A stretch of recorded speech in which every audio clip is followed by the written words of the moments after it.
Cosmoverse Wrap Up. Last updated. October 25, 2024, at 12:12 GMT+3. Editor for Partnerships. Mao Orillana. Editor for Partnerships. Mao Orillana. About author. Mao is the editor for partnerships and sponsored content at Cryptonews. With 5 years in the crypto industry, she collaborates with partners to bring the latest updates and insights to our readers. Author profile. Share. Copied. Last updated. October 25, 2024, at 12:12 GMT+3. Disclaimer. The text below is an advertorial article that is not part of cryptonews.com editorial content. While it has undergone editorial review to ensure quality and relevance, it may not reflect the views of cryptonews.com and is clearly distinguished from our independent editorial content. Cosmoverse, the largest conference focusing on the Interchain, took place in Dubai October 21st to 23rd. Over these 3 days, experts from across the Cosmos, Bitcoin, EVM and traditional finance worlds came together to discuss developments in Web3, focusing on interoperability and the benefits of the Interchain. Opening ceremony. Lily Douse, the host of Cosmoverse, got this year's conference started. Dr. Marwan Alzarouni, CEO of AI for Dubai Department of Economy and Tourism, explored how Dubai is the true crypto and innovation hub before the first keynote talks got underway. Fire. Events highlights. Carter Woetzel, contributor for the Cosmos Hub, kicked off this year's Cosmoverse with a talk on $ATOM. He explained that Cosmos has a strong and recognized brand. To this day the SEO of Cosmos is wonderful, and that many other ecosystems are going through cosmofication, referencing the L2 developments on Ethereum. Ring Planet. John Patrick Mullen, co-founder of Mantra, spoke about tokenization and specifically how many chains cannot support RWAs, real-world assets. We really felt it was pertinent to build a blockchain that is scalable, that had interoperability and could focus on our use case, RWAs. That's why we chose Cosmos, this app chain thesis.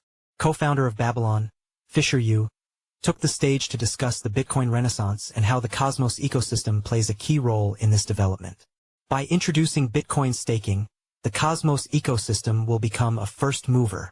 He also assured the audience that the sovereignty of Cosmos won't be impacted by the introduction of Bitcoin staking. The sovereignty of the Cosmos chains are not compromised because of Bitcoin staking because it acts as one layer on top of the existing consensus. Crystal Ball. German Garaba, software engineer at Interchain Foundation, announced the launch of IBC Eureka, coming in 2025. We're building on what we learned. We've simplified the protocol in such a way to ensure direct communication. We've simplified it to remove a lot of the overhead. Locked with Key. Co-founder of Osmosis, Sunny Agarwal, announced the launch of Polaris, the token portal that acts as a single interface for one-click trading on all tokens, across all chains from a user's existing wallet. We always had one goal, and it was beat centralized exchanges, he said. To do this, we need to solve is asset breadth. With Polaris, we want to scale to new ecosystems quickly. We want to minimize friction and use apps with my existing wallet. Test tube. Avril, Spade, Duthiel, core contributor of Neutron, took to the developer stage and did an introduction to integrated applications and what their future could look like. In the coming years, I expect there will be much more ambitious market designs. Fairer, more efficient, more performant, more profitable markets that will be brought on-chain. A discussion into RWAs then hit the main stage featuring Joshua Maddox, Advisor Provenance of Blockchain Foundation, Jayant Ramanand, co-founder of Mantra, Georgios Vlakis, co-founder of Axelar Network and Guy Turner, CCO and co-founder of Coinbureau. Speaking honestly on the future of crypto, Jayant noted, I think one of the biggest blockers is just awful user experience when it comes to using blockchains. He explained that the industry must get to a stage where it is providing users with a 10x more efficient experience than what they have right now. Until we get to that stage, regulation is far away. Following this, Zach Wickstrom, CEO of Breadcrumbs, Zach Horn, head of marketing at Akash Network, Antonio Patasi, CTO of Warden Protocol and Cosmos Haas, ambassador lead at ArrayChain went in-depth on decentralized infrastructure layers. When asked how crypto will attain a large-scale influx of users, Zach explained that it's fundamentally finding out where the key places are to transfer value, finding the cohorts of people who want to access this and then letting that grow over time. Adam Symbol, Day 2 kicked off with a discussion into making DeFi great again featuring Georges Chichani, CEO and founder of Euclid, Mirko Schmiedel, CEO and co-founder of Staking Rewards, CMO of Neutron, Zion Shum, Charles Douse, CEO of DYDX Foundation. They discussed the current state of DeFi and the overall benefit projects provide people. I think there are a lot of earnest builders that want to enhance people's quality of life through DeFi. But there is some way to go in that respect, said Zion. This was followed up with a deeper dive into the uncertain regulatory landscape, addressing privacy concerns, bridges as a weak area of DeFi and unifying liquidity. Avril Spade-Duthiel, core contributor of Neutron, took the stage to discuss integrated applications and the issues with building good tech without a usable product backing it up. We've often failed to distribute these technological improvements as better products, better experiences for users. The best technology doesn't always win, but the best product usually does. As builders, it's our responsibility to not just think of fundamental technological improvements, but how do we package these into better products, better experiences so that the users actually get to benefit. Spadesuit. Ben Weiss-Lama then moderated a panel discussion centered around the idea of DeFi 2.0 and what this may look like. Panelists featured Mayur Relikar, founder and CEO of Arcana, Jeet Rout, ecosystem at Agoric, Xenia, CMO of Orca, and Cayman Trendafilov, co-founder of Nolis. On solutions to liquidity fragmentation, Mayur explained that it needs to be attacked from two sides.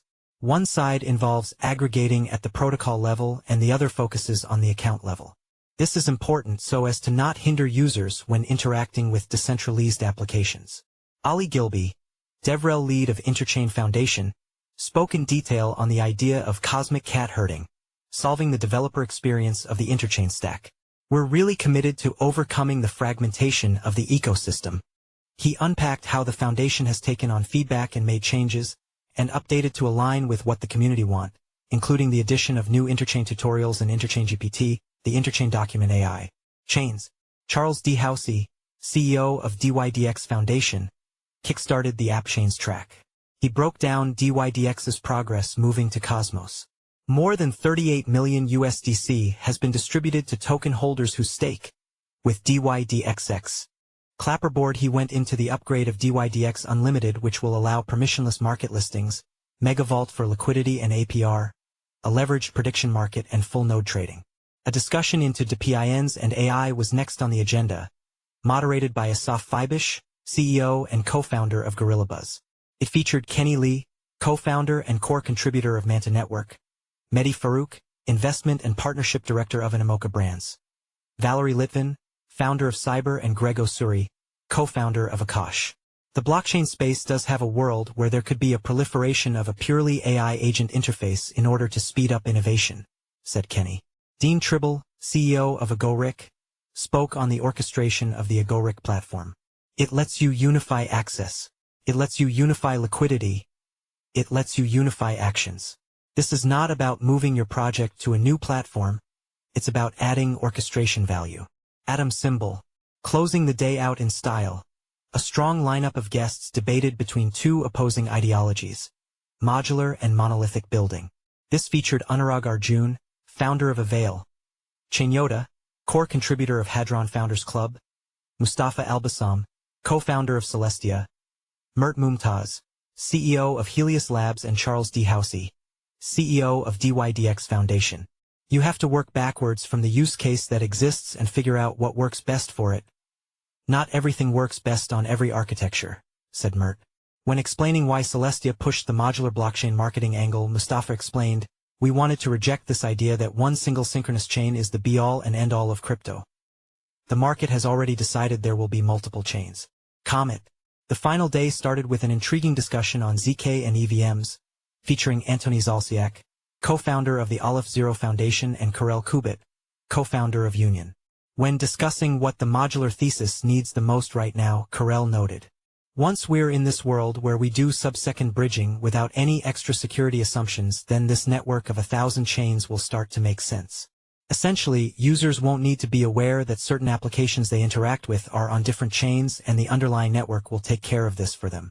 A panel moderated by Daria Krasnova next discussed the Inter-Blockchain Communication Protocol, IBC. Panelists featured Daniel Burkhard, Chief Product Officer of Cosmoverse, Farhan Pratt, CEO and founder of Stand Aurelie Helms, Head of Partner Success at RippleX. I'm curious as to what all these Cosmos developers are going to do when they can access the liquidity and the institutional tokenized assets enabled by the XRP ledger and how they'll integrate these capabilities into a more accessible Web3 economy, said Farhan, locked with key.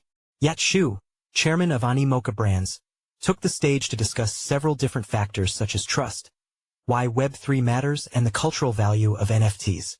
The statistics show that the countries that have a high degree of trust have much better economies. So, when you think about Web3 as an economy, think about how you can build better trust through reputation or other frameworks and you will build better economies. Alien Monster. Layla Stein moderated a panel on enterprise and institutional adoption with experts Brian Horn, BD at GSR, Brian Crane, CEO of Chorus One, Humayun Sheikh, founder and CEO of Fetch.ai, and Alexander Ebeling, co-founder of Telecom MMS Web3. Humayun noted, adoption will come when utility comes rocket. Carter Woetzel, contributor for the Cosmos Hub, dived deep into the transparency of blockchains, stating it is currently a glass house. On this topic, Carter spoke specifically on the privacy beliefs of Shade Protocol, explaining that Shade Protocol doesn't care if you have $1 or $100 million. Encryption is an equitable protection all people can enjoy. Adult Rocket. An examination into the Cosmos Hub then took the stage. This featured Mitya Argunov, co-founder of Drop, Noam Cohen, BD lead of Binary Builders, Joni Z, grant reviewer at AADAO, Ethan Buckman, co-founder of Cosmos and CEO of Informal Systems, and Carter Woetzel, contributor for the Cosmos Hub. Breaking the Cosmos Hub down, Noam explained that the Cosmos Hub is a service provider that supports the advancement of the Interchain stack. In order to help this tech stack expand, we need to solve problems that people experience using it. This needs to be the focus. Atom Symbol. A fireside chat filled with hot takes on RWAs featured Jayant Ramanand, co-founder of Mantra, and Ran Nooner, founder of Crypto Banter. Jayant outlined that final form for a RWA ecosystem on-chain is one in which the user doesn't even realize there's blockchain in the back. They just see a button that says, Get Token.Hotpepper. Cosmoverse closed with an awards ceremony celebrating all those in the ecosystem, with Abstract winning the startup pitch contest. Follow us on Google News.